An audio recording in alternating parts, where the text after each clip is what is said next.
Hi friends, এখন আমরা আলোচনা করব ডেজ ইরে বলে মালায়ালাম একটা হরর মুভি, যেটা হটস্টারে রিলিজ করে ফেলেছে। সিনেমাটা 2 ঘন্টা রান টাইম। তো IMDb রেটিং 7.1 রয়েছে। তো সিনেমাটা আপনারা দেখতে পারেন, অবশ্যই দেখবেন, কারণ এটা হরর মুভির মধ্যে একটা বেস্ট মুভি বলা যেতে পারে। সিনেমাটাতে অভিনয় করেছে প্রণব মোহনলাল, যিনি এর আগে একটা হৃদয়ম বলে সিনেমা করেছেন, ওটাও বেশ ভালো সিনেমা। তো সিনেমাটা কেমন হলো? তো সিনেমাটা এক কথায় যদি বলতে হয়, খুব ভালো একটা হরর মুভি হয়েছে, যেখানে ওভার দ্য টপ কিছু নেই। জোর করে জাম্প স্কেয়ার ইউজ করেনি, যে চিৎকার করে মানুষকে ভয় পাওয়ানোর এরকম কোনো চেষ্টা করেনি। হ্যাঁ, ডিরেক্টর যেটা চেষ্টা করেছে সেটা হচ্ছে অ্যাটমসফিয়ারটাকে হররের মতন রাখতে পেরেছে। যে অ্যাটমসফিয়ারটা একটা হরর অ্যাটমসফিয়ার হয় না, যেখানে একটা নিস্তব্ধতা থাকে, যেখানে একটা আস্তে আস্তে বিল্ডিং থাকে, স্টোরি বিল্ডিং যেটাকে বলে। তো সেটা এই সিনেমাতে রয়েছে। তো এই সিনেমাটা গল্পটা যদি ছোটো করে যদি বলতে হয়, তাহলে প্রণব মোহনলাল, যে এই সিনেমার হিরো, তার এক্স গার্লফ্রেন্ড হঠাৎ করে সুইসাইড করে ফেলে। তো সে এক বন্ধুর কাছ থেকে জানতে পারে যে তার এক্স গার্লফ্রেন্ড সুইসাইড করে ফেলেছে হঠাৎ।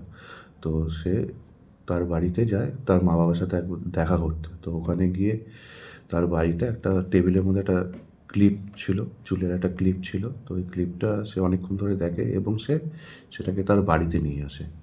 তো ওই বাড়িতে নিয়ে তো ড্রয়ারের মধ্যে রেখে দেয়। তো তারপরের দিন রাত থেকেই একটা সে কিছু ফিল করতে পারে, যেটা ভয়ানক। আস্তে আস্তে সেটা ভয়ানক হয়ে ওঠে।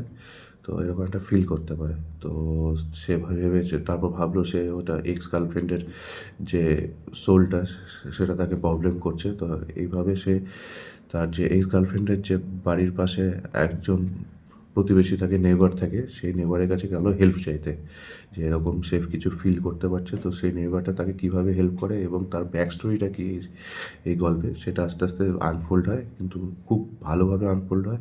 একটা থ্রিল থাকে যে আপনাকে হোল্ড করে রাখবে, সাসপেন্ড হোল্ড করে রাখবে। আর খুব ভালো সাউন্ডের কাজ, ক্যামেরার কাজ, বলতে গেলে এই সিনেমার সাউন্ড আর ক্যামেরা 1 নম্বরের মতন কাজ হয়েছে এই সিনেমা। তারপর আছে আর্ট ডিরেকশন দুর্ধর্ষ হয়েছে। একটা ঘর যেভাবে তারা বিল্ড করেছে ওই বাড়িটাকে, দেখে মনে হবে ওটা একটা ক্যারেক্টারের মধ্যেই পড়ে। তো আমি অবশ্যই বলবো এই সিনেমাটা দেখুন, রাতের বেলা দেখুন। এই রবিবার যদি আপনারা ধরুন অলরেডি দেখা হয়ে যায়, তো রাত্রেবেলা এই সিনেমাটা দেখুন। তো খুব ভালো একটা যে থ্রিল একটা ব্যাপার আছে। তো আপনাদেরকে হতাশ করবে না এই সিনেমাটা। 2 ঘন্টার একটু কমই সিনেমাটা দেখতে পারেন। আর যারা যারা এই সিনেমাটা দেখেছে তারা এই কমেন্ট সেকশানে জানাবেন যে সিনেমাটা কেমন লেগেছে। আর ভালো লাগলে লাইক এন্ড সাবস্ক্রাইব করতে ভুলবেন না। Tata, bye bye.